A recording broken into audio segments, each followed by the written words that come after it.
Team India face allrounder Telugu తేజం Nitish Kumar Reddy century సాధించాడు.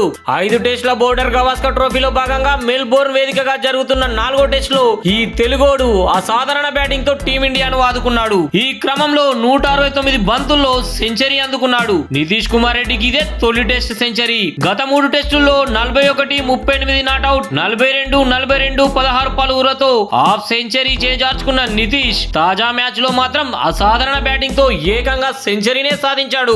8వ స్థానంలో బ్యాటింగ్ దిగిన నితీష్ కుమార్ రెడ్డి తనదైన బ్యాటింగ్ తో 81 బంతుల్లో హాఫ్ సెంచరీ పూర్తి చేసుకున్నాడు. ఆ తర్వాత అదే జోరును కొనసాగిస్తూ సెంచరీ పూర్తి చేసుకున్నాడు. అతనికి వాషింగ్టన్ సుందర్ సహకరించాడు. రిషబ్ పంత్ అవుట్ అయిన తర్వాత క్రీజులోకి వచ్చిన నితీష్ జడేజాతో కలిసి 7వ వికెట్ కు 30 పరుగులు జోడించాడు. వాషింగ్టన్ సుందర్ తో కలిసి 8వ వికెట్ కు ఏకంగా 117 పరుగులు జోడించాడు. సుందర్, బూమ్రా వెంటనే అవుట్ అవడంతో నితీష్ కుమార్ రెడ్డి శతకంపై ఉత్కంఠ నెలకొంది. కానీ సిరాజ్ అద్భుతంగా 3 బంతులు డిఫెండ్ చేసి నితీష్ కుమార్ రెడ్డికి స్ట్రైక్ ఇచ్చాడు. బౌలర్ బౌలింగ్ లో 2 బంతులు డిఫెండ్ చేసిన నితీష్ కుమార్ రెడ్డి 3వ బంతిని బౌండరీ తరలించి శతకాన్ని అందుకున్నాడు.